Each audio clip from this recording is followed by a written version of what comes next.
Assalamualaikum, jumpa lagi di AKTV ya cuy. Di kesempatan kali ini kita akan kembali membahas alur cerita yang tentunya sudah lama kita tunggu-tunggu ya cuy.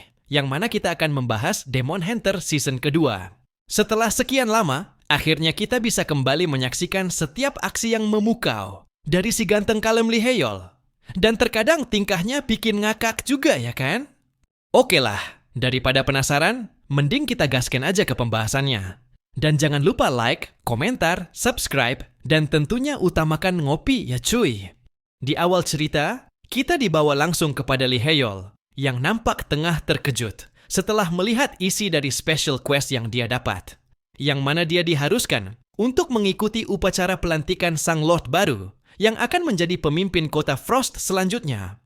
Dan alangkah semakin terkejutnya Lee Hae-yeol setelah membaca bahwa sang Lord baru kota Frost yang akan dilantik ternyata adalah Lee Hae-yeol sendiri.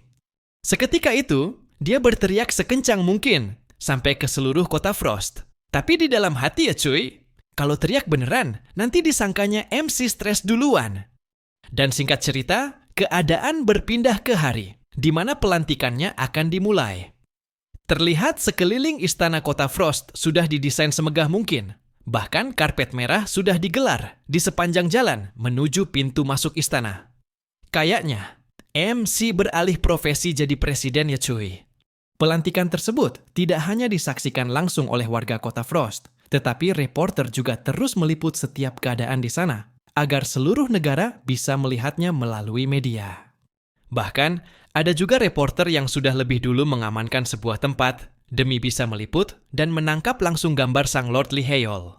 Melihat para reporter sudah mulai menggila, seorang pria berjas sempat menanyakan kepada rekannya mengenai kebenaran tentang Lee Hae-yeol yang akan menjadi Lord baru. Dan pria bertopi itu mengatakan, tidak ada yang layak selain Lee Hae-yeol. Pria berjas itu kembali menanyakan, mengapa tidak Harkon atau Ketua Guild Sining atau mungkin NPC. Tetapi pertanyaan itu justru malah membuat pria bertopi terlihat kesal, sehingga menyuruh untuk melihat kontribusi utama dalam penaklukan kota Frost. Namun tepat ketika mereka sedang beradu argumen, si pria bertopi dan semua orang di sana langsung berlarian sambil mengeluarkan kamera mereka. Serentak semua orang yang ada di sana melihat ke arah kastil, seraya memasang tampang gembira. Bahkan sejumlah orang yang menyaksikan hal yang sama melalui media terlihat begitu antusias, seakan tidak ingin melewatkan berita tersebut. Dan ternyata, kegembiraan di wajah semua orang tidak lain dikarenakan kemunculan calon Lord baru kota Frost, yaitu si ganteng kalem Lee Hae-yeol. Hanya dengan menampakkan dirinya saja dari sebuah loteng, seketika mampu membuat ratusan orang di sana menyoraki namanya dengan nada penuh kegembiraan. Bukan demo ya cuy, tapi tergila-gila oleh pesona MC kita. Dan karena kemunculan Lee Hae-yeol juga, si pria berjas tadi langsung kena semprot oleh si pria bertopi, sampai keringat dingin karena tertinggal start oleh reporter lain. Tidak ketinggalan, di sana juga sudah ada si streamer penguntit yang tidak pernah mau ketinggalan kalau urusan Lee Hae-yeol. Bahkan dia tidak peduli meski harus menerobos banyak orang. Sehingga streamernya dipenuhi dengan komentar yang mengatakan ketampanan Lee Hae-yeol merupakan wajah yang agung. Mimin curiga nih cuy, yang komen di streamernya pasti pendiri kultus Lee Hae-yeol.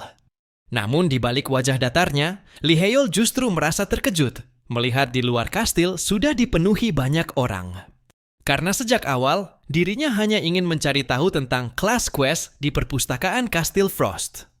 Tetapi dirinya malah mendadak menjadi seorang Lord baru.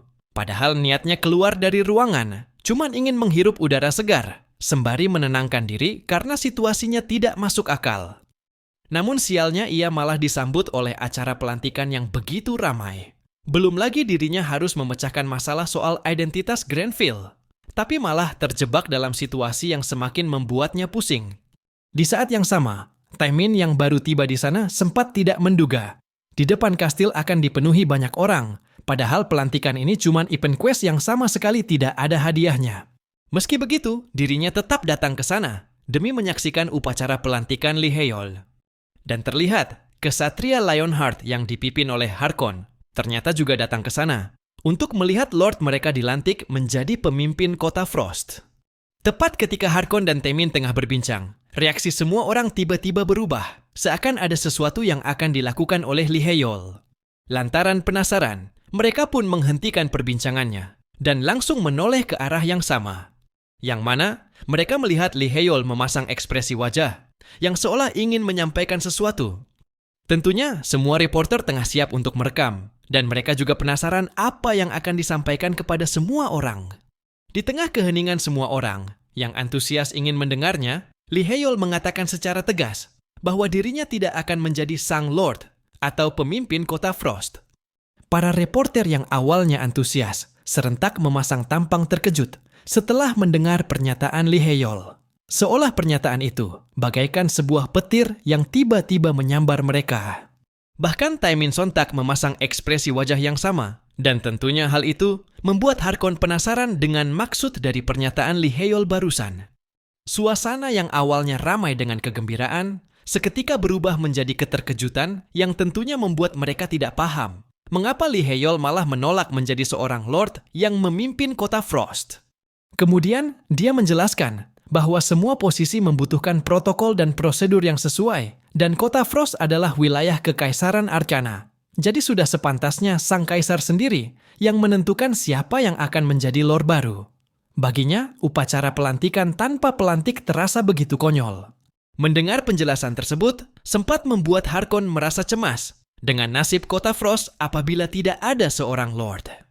Tidak hanya Harkon, namun semua penduduk kota Frost juga terlihat begitu cemas, seakan mereka sangat membutuhkan sosok lord yang bisa melindungi mereka semua.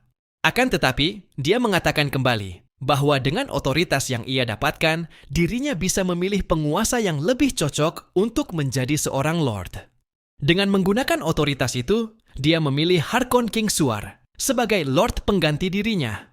Dan sontak, Harkon seakan terkejut, disertai dengan pandangan semua orang yang langsung tertuju ke arahnya.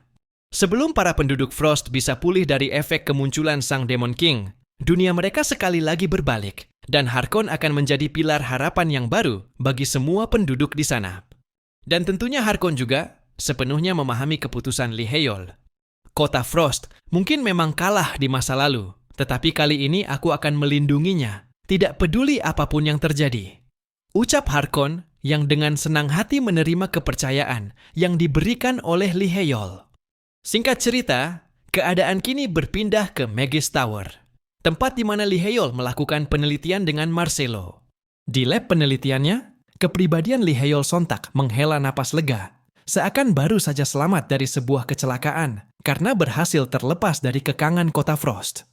Dia tidak bisa membayangkan bagaimana penduduk kota Frost akan melakukan demo jika dirinya yang bukan penduduk asli Arcana bertindak sebagai penguasa yang baru, dan lagi dirinya pasti akan terjebak dalam tanggung jawab yang cukup besar. Namun baru saja dia terlepas dari situasi yang cukup melelahkan, Marcelo tiba-tiba datang ke ruangannya sembari memasang tampang lemas tanpa ada gairah sedikit pun. Sehingga keadaan itu membuat Liheyol berpikir kedatangan Marcelo pastinya akan menghabiskan waktu istirahatnya. Dengan tampang lemasnya dia mengatakan bahwa dirinya sudah mengetahui jika Liheyol mengalahkan Demon King yang menimpa kota Frost. Dan tidak hanya itu, Liheyol juga menyerahkan posisi penguasa kepada penduduk asli Arcana.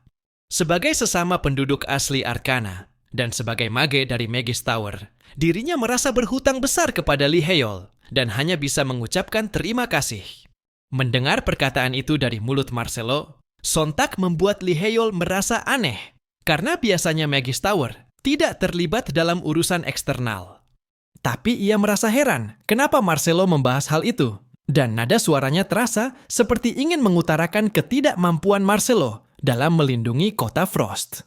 Dia berkata kembali bahwa kedatangannya ke sana hanya ingin mengucapkan rasa terima kasih, dan meminta Liheyol mengerti bahwa dirinya tidak bisa melakukan apapun selain berbicara. Kemudian, Liheyol mengatakan bahwa semua orang memiliki situasi yang tidak bisa mereka bicarakan. Tapi di sisi lain dia berpikir, pembicaraan itu mulai terasa menarik untuk membahas situasi tersembunyi di dalam Magus Tower. Dan karena situasi ini, para mage di Magus Tower tidak bisa bertindak secara aktif meski Marcelo menentangnya. Tapi dia juga tidak bisa membicarakan hal itu secara terang-terangan.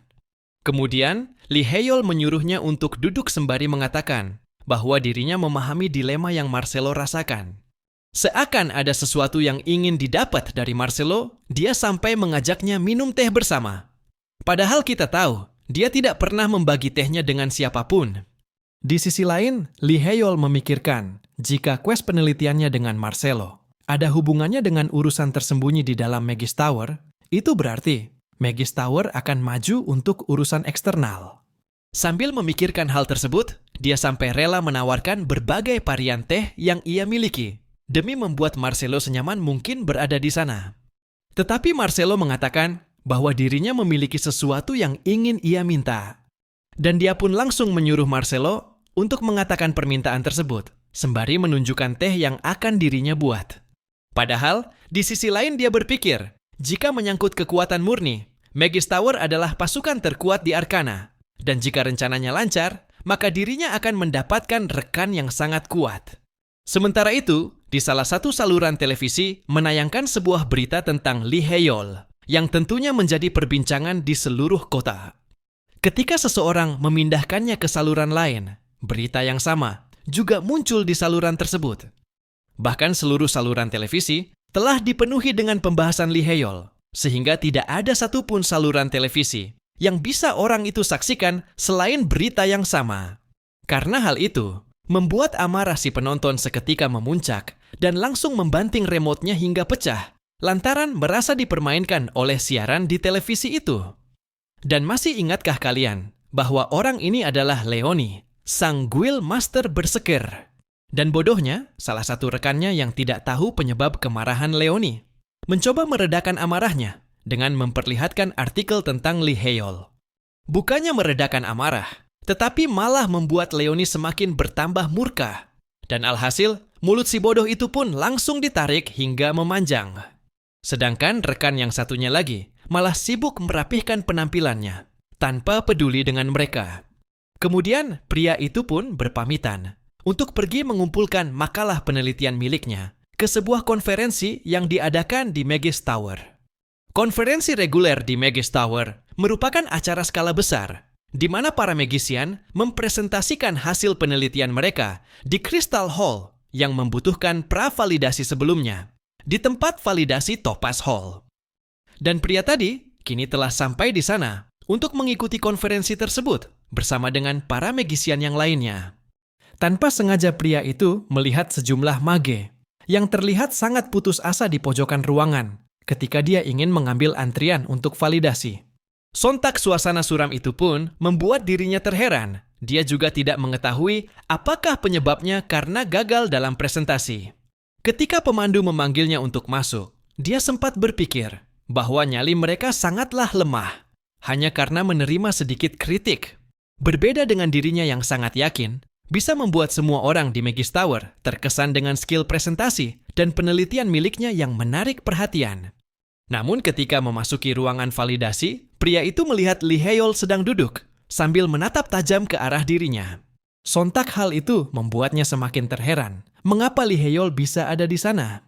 Dan keadaan itu juga membuat dirinya tidak bisa duduk tenang ketika Lee Hae-yeol sedang memeriksa makalah penelitiannya. Awalnya pria itu sangat yakin dan penuh percaya diri. Tetapi ketika di hadapan Lee Hae-yeol, nyali pria itu pun perlahan menciut. Dan setelah selesai memeriksanya, Lee Hae-yeol tanpa segan membantingkan makalah pria itu ke atas meja dengan cukup keras. Sembari memasang ekspresi wajah yang garang, dia menanyakan, apakah pria itu berencana untuk mempresentasikan penelitian semacam ini? Pertanyaan itu pun sontak membuatnya terkejut, disertai dengan rasa takut yang cukup mencekam. Kemudian, Lee Hae-yeol menjelaskan setiap kesalahan pada penelitian pria itu, tanpa ada satupun yang terlewatkan. Bahkan Lee Hae-yeol menyebut pria itu seorang pemalas yang entah bagaimana masih bisa percaya diri, dengan potensi menghina konferensi Magus Tower. Perkataan dari Lee Hae-yeol seketika membuatnya keringat dingin, disertai dengan ketakutan yang seakan menghancurkan semua mentalnya. Dia juga menambahkan bahwa kenekatan pria itu patut dipuji. Ucapnya sembari mengusir pria itu dari ruangannya. Dengan tangisan yang sudah tidak dapat dibendung lagi, pria itu secepatnya berlari meninggalkan ruangan Lee Hae-yeol dengan keadaan seluruh tubuhnya yang memerah akibat menelan semua kritikan yang sangat pedas dan juga kejam. Nantikan bagaimana kelanjutan ceritanya hanya di AKTV. Semoga terhibur dan sampai jumpa di lain waktu.